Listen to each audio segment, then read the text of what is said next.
this the aftermath of the tsunami and the earthquake. You also have this emergency situation with nuclear power plants, with at least 2 nuclear power plants right now in an area called Fukushima, which is I'm north of that area, outside the evacuation zone. But it is a great concern. I can tell you, for anyone traveling in this area, you want to know exactly where that evacuation zone is.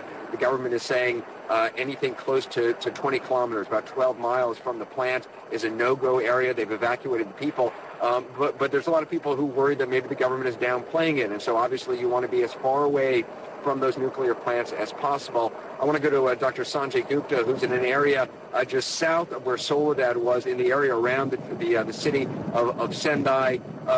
Sanjay, what have you been seeing in your time this morning?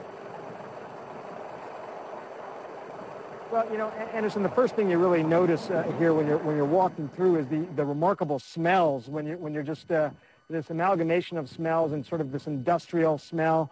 Smells that you just don't think should belong, you know, smells from the sea, despite the fact that we're this far inland. That's the first thing you sort of know just walking around here, talking to the people.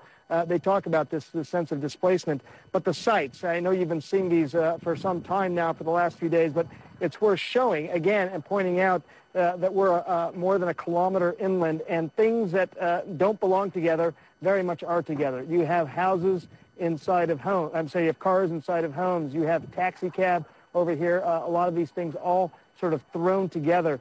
Sleeping bags over here, some sort of medical kit. There's a couch just all of a sudden in the middle of this open area. There's a little baby doll. I don't know, Anderson, if you can see over here, that little doll. Just reminders of people's lives that they were living in this area, and a lot of them forced to evacuate. What I will tell you, Anderson, and you know this as well as me, we saw this in Haiti, we saw this after the tsunami in South Asia 6 years ago, is that the numbers that people keep citing about the number of dead, the number of injured, the number of missing, really don't mean a lot. It's very hard to put that together. I was at a refugee camp, one of the largest in the areas. We're about an hour and a half north of Sendai.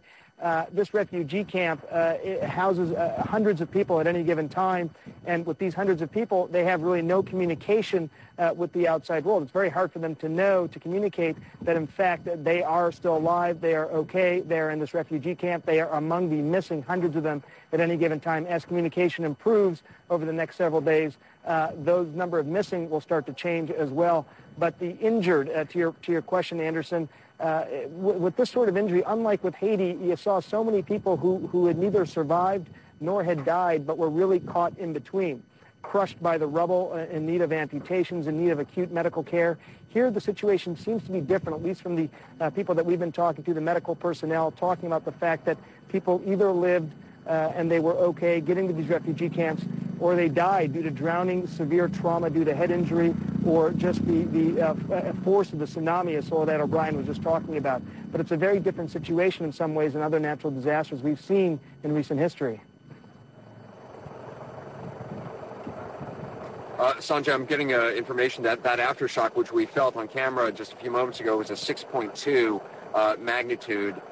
One of the many aftershocks, dozens of aftershocks, this according to Japanese media, 6.2. Sanjay, in this next break, we're going to talk about the radiation fears and the nuclear emergency, which is happening. Very briefly, though, the government here is talking about handing out iodine tablets to people, and I know it does something with the thyroid to prevent the absorption of radiation. What exactly does it do?